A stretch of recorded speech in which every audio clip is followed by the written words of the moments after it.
I still remember the way her hands trembled when she said it, the kind of shaking that comes when the soul itself is unraveling. We were sitting across from each other at the kitchen table, the same spot where we'd once planned our wedding, laughed over burned pancakes, and talked about baby names for someday. That morning, someday came, just not the way I ever imagined. "Ethan," she whispered, her voice cracking, "I'm pregnant." For a second my chest swelled with something like joy. My throat tightened, eyes stung. I'd been waiting for those words for months. We'd been trying for a year, and every negative test had crushed us a little more. But then she didn't smile. She didn't reach across the table. She didn't cry happy tears. Instead, she looked down at her lap and said the words that sliced through me like glass. "But I don't know if it's yours." The room went quiet, so quiet that I could hear the hum of the refrigerator and the faint ticking of the wall clock behind her. My mind froze. I didn't even breathe for a moment. What do you mean?" I finally managed. Her eyes lifted, red and swollen. I messed up, Ethan. A few months ago. I was drunk and I slept with someone. "Someone," she said. Like it was just a mistake. A misplaced pen or a forgotten appointment. "Who?" My voice came out sharp, cold. I didn't recognize it. She swallowed. "A coworker. From the marketing team. His name's Ryan." Ryan. I'd met him once at a company dinner, tall, charming, the kind of guy who always finds a way to make you feel smaller in your own skin. I remembered how she laughed at his jokes that night. How her hand brushed his arm. I'd brushed it off then. I trusted her. Now every memory of that night twisted like a knife in my gut. The next few seconds felt like an eternity. I couldn't even look at her. I got up, walked to the window and stared out at the empty street. I wanted to scream, punch something, break the silence that was choking me. But all I could do was whisper, "Why?" Her voice cracked. "You were so distant then. You were working late every night." I felt alone. It wasn't supposed to happen. It was one night, Ethan. One stupid night. I turned around slowly. "And that one night might have made you pregnant." She covered her face and sobbed. "I'm so sorry. I don't even know how to live with myself." I wanted to comfort her, because that's what 7 years of loving someone does to you. But the betrayal sat like a burning coal in my chest. Instead, I sat back down and asked, "When did you find out?" 2 days ago, she said. "I wanted to tell you right away, but I was terrified." I nodded slowly, trying to keep my composure. "Terrified of losing me?" She looked up. "Terrified of seeing that look in your eyes." For days I couldn't sleep. Every sound in the house felt amplified. The creak of the floorboards, the hum of the heater, her muffled crying from the bedroom. I slept on the couch. I'd scroll through our old photos at night. Our honeymoon in Santorini, her in that yellow dress at the beach, the anniversary dinners. I'd zoom in on her smile, trying to figure out when it stopped being real. Friends always said we were the perfect couple. I used to believe that too. But perfection hides things like cracks beneath fresh paint. A week later, she handed me a folded piece of paper. "I booked a paternity test. We can do it as soon as possible." Her hands were shaking again. I stared at the paper. My voice came out flat. "And if it's not mine?" Her lip trembled. "Then, I'll do whatever you want.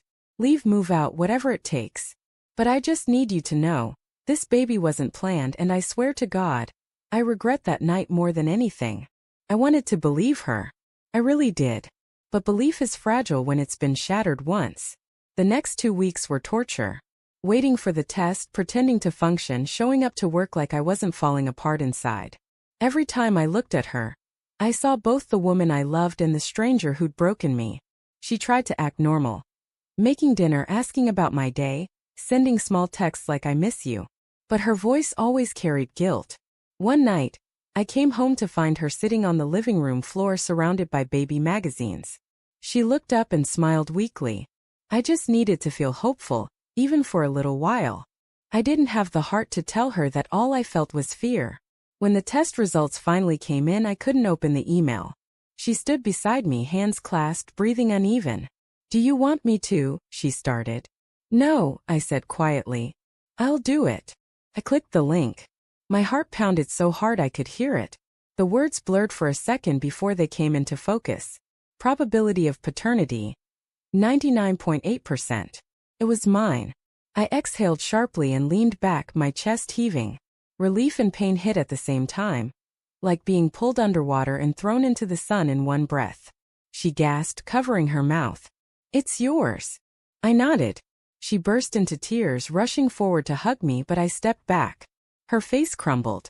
"Ethan, it's my child," I said quietly. "But that doesn't erase what you did. We tried to make it work after that. Couples therapy, honest talks, late-night tears. She promised to rebuild my trust one day at a time. And for a while I wanted to believe her. I needed to. When she held my hand during the first ultrasound, I felt a flicker of something, hope maybe, or denial. But healing isn't linear. Some nights I'd wake up and stare at her sleeping beside me, wondering if she dreamed about him. The counselor said, "Forgiveness is a choice you have to keep making, even when it hurts." But how do you forgive someone who turned your love story into a scar? It was the baby shower that broke me. Her co-workers came over, including him, Ryan. He walked in smiling, carrying a gift bag. My jaw clenched. He avoided my eyes, but I could feel the tension thick in the room. Halfway through the evening, I caught him and Claire standing too close in the kitchen, whispering. Something inside me snapped. I walked in. "Enjoying the party?" Ryan froze. Claire turned pale. "Ethan, it's not," she started. "Save it," I said coldly. "You shouldn't have invited him. He's part of my team. And I'm your husband." The guests turned their heads as I walked out. I heard her footsteps behind me calling my name. Outside, under the porch light, she grabbed my arm. "Please don't make a scene." I turned to her, my voice low and shaking. "You already made one the night you betrayed me." She flinched, tears filling her eyes. "I thought I could move past it," I said. "I really did. But seeing him here, smiling like nothing happened, it's killing me." Her lips trembled. "Ethan, I swear there's nothing between us anymore." "Then why do I still feel like I'm competing with a ghost?" She broke down then, sobbing, clutching her belly. "I love you. I've only ever wanted you. Please don't give up on us." I wanted to say I wouldn't, but the words wouldn't come. That night I packed a bag. She begged me not to go. "You're the only person I need," she said through tears. I looked at her, really looked. The woman I'd built a life with, now carrying my child, but also the woman who destroyed the foundation it stood on. I said quietly, "You needed me before you went to him too." She crumbled to the floor, sobbing uncontrollably. I stood there, hands shaking, heart torn in two. Finally I said, "I'll be there for the baby. Always. But I can't stay here, not like this." Her voice broke. "Ethan, please don't do this." "I didn't do this," I whispered. "You did." Then I walked out. It's been 6 months since that night. I rent a small apartment downtown now. The walls are bare, the bed half empty, but at least I can breathe. She sends me updates, photos of her belly growing, ultrasound images, messages like "he kicked today." Sometimes I reply. Sometimes I don't. "I'll be there when my son is born. I'll hold him, name him, love him." But his mother. I don't know if I'll ever be able to look at her without remembering the day she said she didn't know if he was mine. People think betrayal is about the act itself, sex, lies, secrets. It's not. It's about the silence that follows. The nights you spend wondering why you weren't enough. The way love starts to feel like a wound that refuses to close.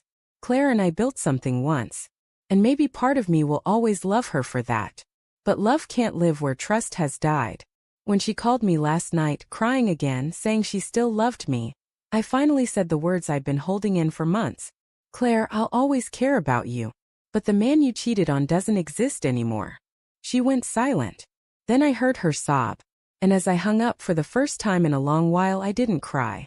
Because sometimes walking away isn't the end of love. It's the beginning of healing.